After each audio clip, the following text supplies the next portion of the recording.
જય સ્વામિનારાયણ. આપણે આવી ગયા છે મોટી યાદરજ. એ આ મોટી યાદરજ ક્યાં આવ્યું? ગાંધીનગરની બાજુમાં આવેલું છે.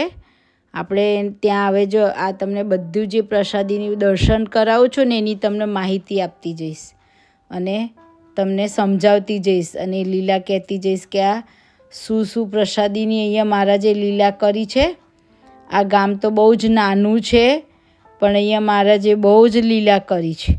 એના હું તમને દર્શન કરાવતી જઈશ. જો આપણે મોટી યાદરજમાં આપણે આવી ગયા છીએ, અંદર આપણે દર્શન કરશું. અહીંયા આ મોટી યાદરજમાં રતુખાંટ થઈ ગયા અને અહીંયા મહારાજ એક વખત ગઢડામાં મુક્તાનંદ સ્વામીને જ્યારે સભા જીતીને આવ્યા ને ત્યારે મહારાજ નિર્વિકલ્પાનંદ સ્વામી રિસાયા અને એ બધું થયું એટલે મહારાજને એવું થઈ ગયું કે આ બધું શું, આટલો મોટો સત્સંગ છે, કોઈ કશું સંભાળવાવાળું નથી એમ કરીને રિસાઈ ગયા અને મહારાજ અહીંયા મોટી યાદરજમાં આવ્યા અને પછી બધા સંતો પણ એમને શોધતા મોટી યાદરજ આવ્યા અને પછી મહારાજે એવું કીધું કે ભાઈ આટલો મોટો સત્સંગ છે થયો છે પણ કોઈ કશું મારે એકલાને સંભાળવાનું કોઈ સંભાળવાવાળું નથી. હવે મારી ઈચ્છા છે કે મોટેરા સંતો કરવા છે. તો મહારાજે અહીંયા 4 સદગુરુ બનાવ્યા અને આ જે આપણે છત્રી દેખાય છે ને એ છત્રીમાં જગ્યાએ સદગુરુ 4 સંતો બનાવેલા અને આ જે પથ્થર છે ને એ પથ્થરની ઉપર મહારાજે સ્નાન કરેલું અને દેવતાઓ દર્શન કરવા આવેલા. એ આ જગ્યા છે પ્રસાદીનો. અને રતુખાંટ જે હતા એ દરબાર હતા અને આ એ પ્રસાદીની જગ્યા છે. જો આપણે અમદાવાદ દેશનું છે, આ અમદાવાદ દેશના તાબાનું છે નરનારાયણ દેવ. અહીંયા મહારાજે ગાડા ઉપર બેસી અને 4 સદગુરુને બેસાડ્યા મહારાજે. મુક્તાનંદ સ્વામી, નિત્યાનંદ સ્વામી, પરમ ચૈતન્યાનંદ સ્વામી અને બ્રહ્માનંદ સ્વામી 4 સંતોને ગાડા ઉપર બેસાડી અને મહારાજે પોતે જાતે આરતી ઉતારેલી. એ જગ્યા છે અને અહીંયા આ જગ્યાએથી મહારાજે સંતોને કાષ્ટના પાત્રમાં જમવાની આજ્ઞા આપી હતી. એ આ જગ્યા છે. જો આપણા તખ્તા પર લખ્યું છે સદગુરુ મુક્તાનંદ સ્વામી, બ્રહ્માનંદ સ્વામી અને સદગુરુ સામળિયા ચૈતન્યાનંદ સ્વામી અને સદગુરુ નિત્યાનંદ સ્વામી.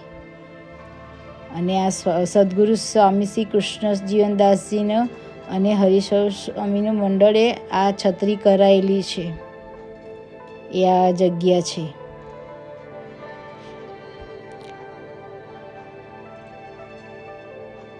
જો આ છત્રી કેટલી મસ્ત દર્શન થાય છે એના. આ દર્શન કરીને હૈયું ટાઢું થાય છે. આ એ જગ્યા છે. જો આ આપણે આ આંબલી છે જે મહારાજ આપણે વાડીએ દર્શન કરવા જઈશું એ આ જગ્યા છે. પ્રસાદીની આંબલીનું થળિયું છે આ. અને મહારાજ 2 આંબલીના થળે મહારાજ હિંચકાયા હતા. એ પ્રસાદીનો છે થળ.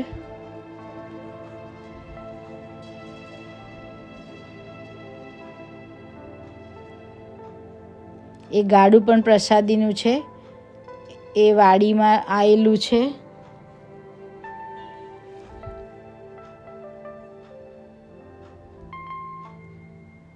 આપણે હવે અંદર મંદિરમાં દર્શન કરવા જઈશું.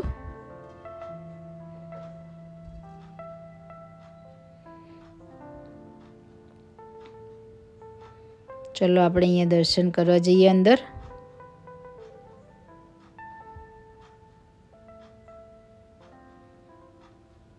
અહીંયા મહારાજે બહેનોને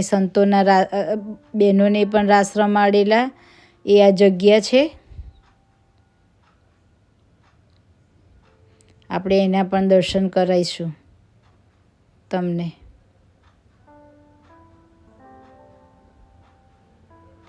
જો આપણે આ 4 ફોટા રહ્યા અને અહીંયા ગણપતિ હનુમાનજી પણ પધરાયેલા છે.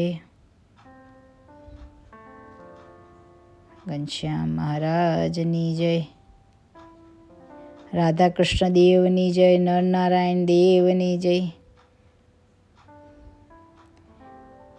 જો આજે આપણે ફોટા અહીંયા મંદિરમાં રાખેલા જ છે, જે 4 સદગુરુ બનાવ્યા હતા એ મુક્તાનંદ સ્વામી, બ્રહ્માનંદ સ્વામી, પરમ ચૈતન્યાનંદ સામળીય ચૈતન્યાનંદ સ્વામી અને નિત્યાનંદ સ્વામી. પછી બધા મહારાજ ના હોય ત્યારે આ સદગુરુની આજ્ઞા લઈ અને કાર્ય કરતા.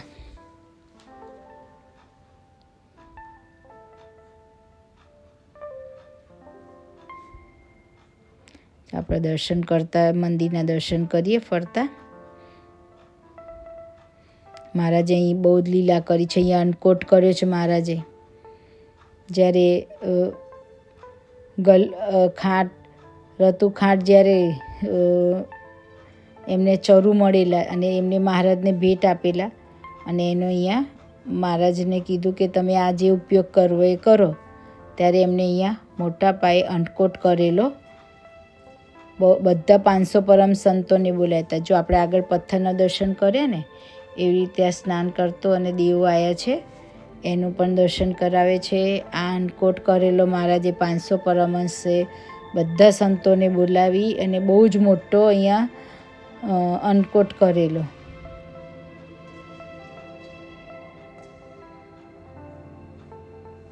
આચાર્ય મહારાજની જય.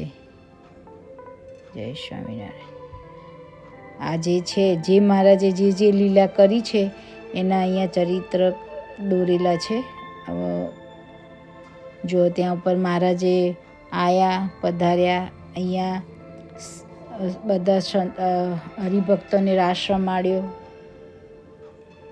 પછી આ સદગુરુ બનાયા એની લીલાનું, આ અન્નકોટ કર્યો એ લીલાનું. પછી મહારાજ પધાર્યા એ લીલાનો. પછી આ જે જૂનાગઢના સંત બનાવેલું છે આ મંદિર, એટલે રાધારમણ દેવ પધરાયા છે. મહારાજ 2 આંબલીએ હિંચકાયા છે. એ આ દર્શન આપણને એ છબીમાં આપે છે.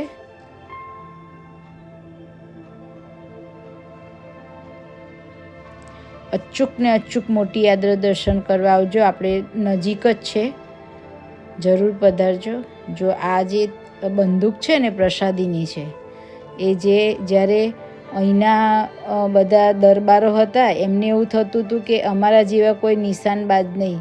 ત્યારે જ્યારે મારા તળાવે હતા ને, અંદર તળાવ છે, આપણે જઈશું દર્શન કરવા, ત્યાં બધા બેઠા હતા અને ત્યાં નિશાન તાકવાનું હતું કે પાણીની અંદર માટલી હોય અને કોડિયા ઉપર દીવો મૂક્યો હોય અને દીવાને વાટને ઓલવી દેવાની બંદૂકથી, એવી રીતે હતું.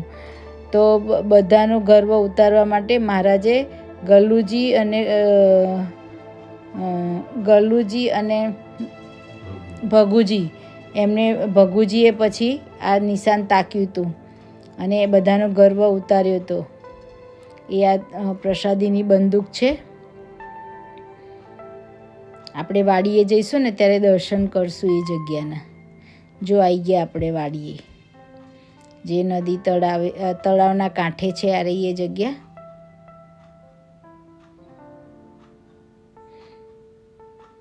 જો આવી રીતે રાસ રમાડેલા બહેનોને અને ભાઈઓના રાસ અહીંયા કરેલા મહારાજે. જો આ જગ્યાએ મહારાજ હિંચકાયા હતા અને રાસ રમેલા અને અહીંયા નિશાનબાજ કરેલું. આ 3 લીલા અહીંયા કરેલી છે મહારાજે. અને પેલો રૂમ છે સામે અંદર, એમાં ગાડું પ્રસાદીનું છે, પણ બંધ હોવાથી આપણને દર્શન થયા નથી. પણ જો તમે આવો અને તમારી રીતે સગવડ થાય હોય, ચાવી લઈ અને તમે ખોલીને દર્શન કરી શકો છો. બહુ સરસ મોટું એવું જ પ્રસાદીનું પડ્યું છે, જે સદગુરુ બનાવ્યા અને જે ગાડા પર બેસાડ્યા હતા એ અંદર રૂમમાં છે. આ એ છત્રી છે. મહારાજ અહીં સભા કરીને બેઠા હતા. અહીંયાથી નિશાન તાક કર્યું હતું એ આ જગ્યા છે. અને મહારાજે અન્નકોટ કર્યો હતો એ પણ આ જ જગ્યા છે. એ આ પ્રસાદીની જગ્યા છે.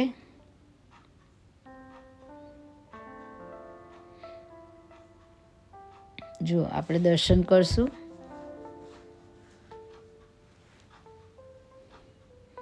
જે ચરુ નીકળ્યા હતા અને મહારાજને ભેટ આપી, પછી મહારાજે 500 પરમહંસને બોલાવી અને અન્નકોટ કર્યો હતો. જો એ આ આંબલી છે અને આ પ્રસાદીનું તળાવ છે જે 500 પરમાન સાથે મહારાજ અહીંયા સ્નાન કરેલું છે. જો ગામ નાનું છે પણ મહારાજે એટલી બધી લીલા કરી છે કે વાત ના પૂછો. બહુ જ મસ્ત છે, દર્શન થાય છે અહીંયા. તમે બધા જરૂર પધારજો, એમાં એ રિક્વેસ્ટ છે. જો આ પ્રસાદીની આંબલી છે, આ નવી આંબલી ઉગી છે અને જૂની આંબલી જે રિયલ પ્રસાદીની છે આપણે થળનું ત્યાં દર્શન કર્યું. આ જ જગ્યાએ મહારાજે હિંચકાયા હતા અને